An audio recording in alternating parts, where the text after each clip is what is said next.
ఆధ్యాత్మికతని ఎప్పుడు మొదలు పెట్టాలి మనం చెప్పండి? అందరూ అంటారు ముసలితనం వచ్చినప్పుడు రామాయణం, భగవద్గీత, మహాభారతం, దైవారాధనలు ఇవన్నీ చేయమని అప్పుడు అంటారు. అప్పుడు చెప్పి చదివి చేసేదేముంటుంది, సాధించేదేముంటుంది? పిల్లలేమో పెద్దవాళ్ళు అయిపోయింటారు, పెళ్ళిళ్ళు అయిపోయింటాయి, ఇంకా మనవాళ్ళు కూడా వచ్చేసింటారు.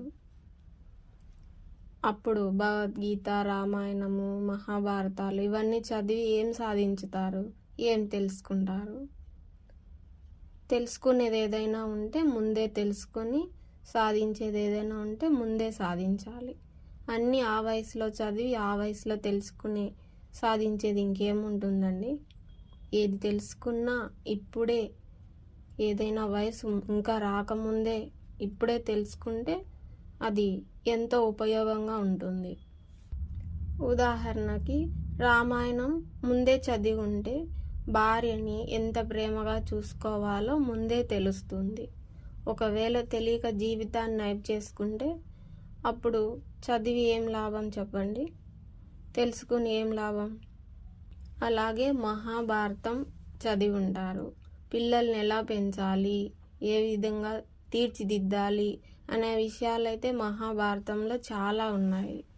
అవైతే అప్పుడే చదివి ముందే తెలుసుకుంటే పిల్లల్ని ఎంత బాగా పెంచాలి, ఎంత ధర్మ విచక్షణతో పెంచాలి అనే విషయాలు ముందే తెలిస్తే అది బాగా ఉపయోగంగా ఉంటుంది. ఇంకా భగవద్గీత చదివి ఉంటే ఎలా మెలగాలి, యుద్ధాలు అంటే జీవిత యుద్ధాలు, మనసుతో చేసే యుద్ధాలు, మనుషుల్ని ఇబ్బంది పెట్టకుండా మన మనసుతో మనం చేసే యుద్ధాలు, ఇవన్నీ తెలుసుకోవడానికే కదండి ముందే తెలుసుకుంటే ఆధ్యాత్మికత అంటే. అవన్నీ అయిపోయిన తర్వాత తెలుసుకొని ఏం సాధించుతాం? చాగంటి గురువుగారు అన్నట్లు చెరువు ఎండిపోయిన తర్వాత కదా ఇది చెరువు అని అనరు, నీరు ఉన్నప్పుడే దాన్ని చెరువు అని అంటారు. అలాగే మనకు వయసు ఉన్నప్పుడే ఆ ఆధ్యాత్మికత ఏమిటి, ఆ భగవద్గీత, రామాయణం, మహాభారతాలు, ఇతిహాసాలు, వాటి గొప్పతనాలు, ఆ అంతరార్థాలు ఏమిటో ముందే తెలుసుకుని మనం వాటిని మన జీవితంలో అన్వయించుకొని ముందుకు సాగుతేనే కదా వాటి విలువ ఉపయోగకరం.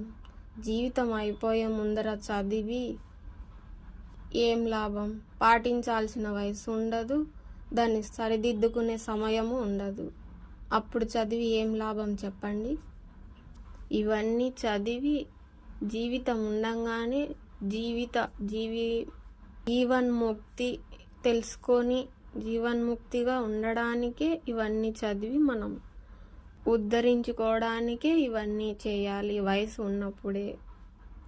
ఎంత చిన్న వయసులో తెలుసుకుంటే అంత బాగా ఉండగలం మనం. వీలైతే పిల్లలకందరికీ చెప్పడానికి, నేర్పించడానికి ప్రయత్నించండి. మీరు ఇప్పుడు విన్నట్లయితే మీరు కూడా ప్రయత్నించండి. ఎంత తెలుసుకుంటే అంత ప్రశాంతంగా ఉండొచ్చు, జీవితాలని చక్కబెట్టుకోవచ్చు. ఆధ్యాత్మికత ఇప్పుడే మొదలు పెట్టండి. జీవన్ముక్తి పొందడానికి ఇదే మనకు మంచి అవకాశం. ముసలితనం వచ్చినప్పుడు సాధించడానికి ఏమీ ఉండదండి. దయచేసి ఇప్పుడే ప్రారంభిద్దాం. అందరికీ నమస్కారం.